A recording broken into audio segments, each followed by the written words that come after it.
Samantala mga kapuso, kasama po natin live dito po sa aming studio sa GMA ang re-electionistang alkalde ng lungsod ng Manila, si Mayor Alfredo Lim. Magandang gabi po, Mayor Lim, at welcome dito po sa GMA. Magandang gabi po sa inyo, Mel at Mike, at sa inyo mga tagapakinig dito sa 24 oras. Opo, unang-una Mayor, hihingan po namin kayo ng reaksyon. Reaksyon po doon sa pag-suspend po. Ito pong ka-anunsyo lang sa COMELEC, napakinggan nyo, nandiyan kayo, nakatuto kayo, ng National Board of Canvassers sa kanilang pagkukunbin ngayong gabi. Pagkos, bukas na lang sila ng alas 10 ng umaga, Mayor? Sana po, yung sa senador, okay lang yon. Pero sa lokal, sana tapusin na nila ngayong gabi o kaya hanggang madaling araw para malaman na kagad ng mga local executives kung sino nanalo at kung sino naman ang minalas. Opo. Mayor, kamusta po base sa impormasyon na hawak ninyo yung naging takbo po ng botohan sa lungsod ng Maynila, Mayor? Maganda naman po, hindi doon sa resulta, kung hindi doon sa nung kampanya up to the last days, ang reaksyon ho ng mga tao. Dahil makikita naman ninyo yung kanilang mainit na pagsalubong at pagbati na maaring ang simpatya nila sa ganong kandidato. Kahit pagod na pagod kami dahil ang aming kampanya house to house sa umaga mula alas 8:30 hanggang alas 11:30 ng tanghali. Kakain lang kami ng pananghalian, kalesakid naman. Lahat ng sumasalubong sa amin, tuwan-tuwa sila at ang pinagsisigawan kayo pa rin. At yun nga, nawawala ho yung pagod. Okay, Mayor, babalikan po natin yung pangangampanya nyo at yung naging botohan ngayong araw na ito. Kanina po, yung nangyaring gulo doon sa isang eskwelahan sa Tondo, ang lumabas po na balita, pinuntahan nyo doon sa Presinto 2 nyo ba pinuntahan, Mayor? Yung mga nahuli doon, na mga may dalang armas, na mga may pinakita pang ID ng MNLF, ano pong naging pag-uusap o mga nakuha nyong mga impormasyon doon sa pagpunta nyo ron sa Tondo kanina, Mayor? Tama ho yung sinabi ninyo, Mike, no? Nung mabalitaan ko na mayroong nasita na 14 na mga kapatid nating Muslim na nandun daw sa Rosario Almario Elementary School, doon ako bumoboto Doon ako nakarehistro pumunta ako sa presinto. Ang commander ho doon, si Colonel Tindero. Nandun din ng Chief of Police, si Colonel po. Dahil kanina umaga, meron kaming disturbing report na kung sakali daw na matatalo na yung kalaban namin, guguluhin daw ho ang eleksyon dito sa pagtatapos. Kaya medyo nabahala ho kami. Nung imbestigahan ko ho, lumalabas mga miyembro ho pala ng MNLF na mga tauhan ni Norme Suari, pero nakumpiska ho sa kanila 4 na barel, 3 45 caliber pistol at isang 9mm with ammunition. Tinanong ko ho sila, kailan kayo dumating dito sa Maynila? Kahapon lang daw ho, sumakay silang 15 sa aeroplano at ngayon daw gabi, babalik na sila sa Davao. Opo.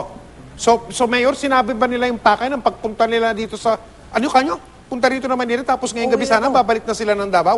Ano daw po, sinabi ba nila sa inyo kung anong pakay nila ng pagpunta dito sa Maynila na armado sila at 15 bilang nila, Mayor? Tinanong ho namin talaga yon. Bakit all of a sudden pumunta sila dito? Sumakay ho sila na aeroplano patungo dito, pero pabalik ho sa Davao, by van na lang. Sabi ko, bakit may dala kayong mga barel? Yun daw, protection nila dahil sila MNLF. Opo. Pero ang important... Tinanong ko, bakit kayo pumunta rito? Meron daw hong problema yung mga magkakamag-anak doon sa Davao, kailangan lang daw ho magbayad. Kaya pumunta daw ho sila dito para humingi ng contribution sa mga kamag-anak nila at yun na ang gagamiting pambayad doon sa nagkakagalit. So, kumbinsido kayo, Mayor, na itong naganap na ito doon sa Tondo ay walang kinalaman sa politika? Yan o, iniimbestigahan ngayon. Kasi yung mga salita nila, medyo kaduda-duda. Dahil kung mangingilak lang sila ng kontribusyon, bakit ho 15? At saka ang nahuli ho 14. Tinanong ko, saan naroon yung isa? Sabi ho nila, kanina daw umaga, nagpaalam, bibisita doon sa kamag-anak sa Baseco. Dahil nung tanghali na, hindi daw bumabalik, papauwi na nga sila kaninang hapon, hinanap daw ho nila. At nakarating sila doon sa Rosario Almario Elementary School. Eh sabi ko, alam nyo, ang laki-laki ng Maynila. Paano nyo matutukoy na doon nyo pupuntahan? Doon daw sa Tondo. Sabi ko, ang Tondo, District 1 and 2. But all of a sudden, kung saan pa ako bumoto kaninang maga, doon sila nasita ng mga pulis dahil meron nung nagsabi sa mga pulis na kahina-hinala ang mga kilos, sinita sila at nakita nga ho yung 4 na baril sa kanila. Pero Mayor, hindi ba may election gun ban? Totoo ho yan, Mel, ano? Mahigpit nga ngayon kasi election time. Day. Kaya, yan o, ikukonsulta pa namin kay Chairman Brillante sa Comelec at sa Inquest Fiscal. Paano ang gagawin dito? Dahil sabi nila, libre daw sila magdala ng baril doon sa Davao. Sabi ko, doon, pwede siguro, way of life nyo yun.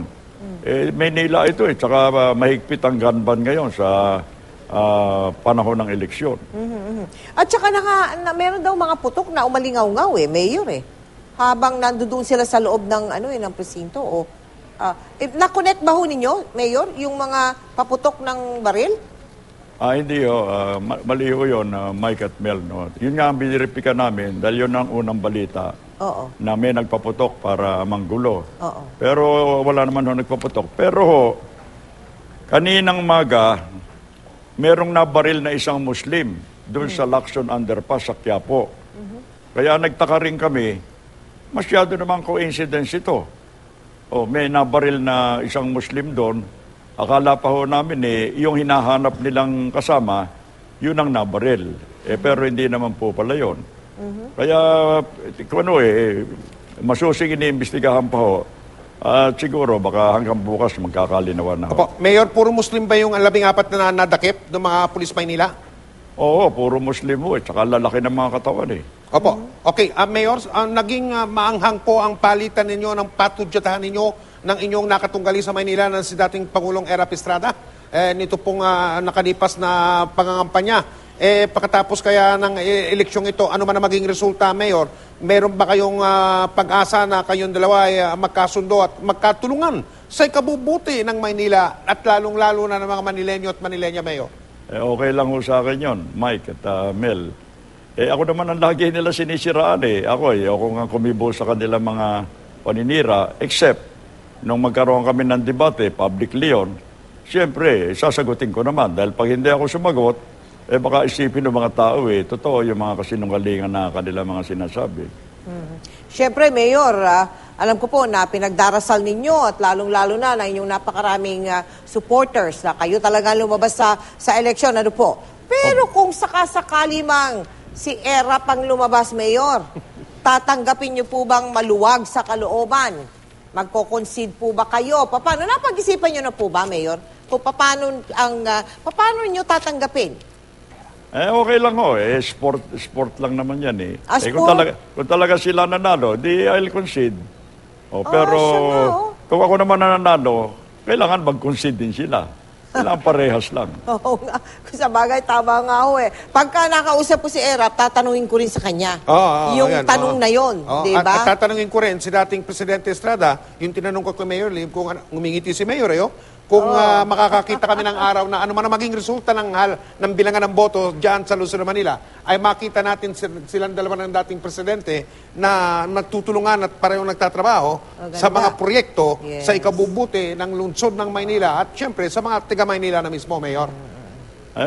Totoo ho yan. Ako naman, by nature, hindi naman ako pala away ako nga ang paboritong sinisiraan ng mga tao kaya lang, ini-ignore ko nga, why should I dignify this garbage talk? Kaya lang kung harapan na, debate, di ba nagkaroon kami ng 2 debate? Meron mga sinasabi, napipilitan naman ako magpaliwanag dahil ang sinasagot ko naman puro katotohanan. O sige po, Mayor, nagpapasalamat po kami sa pagpunta niyo dito sa aming studio ngayong gabi. Maraming pong salamat. Magandang gabi po sa inyo, Mayor Alfredo Lim ng Lungsod ng Manila. Salamat po. Maraming salamat sa inyong dalawa, Mel at Mike. Thank you.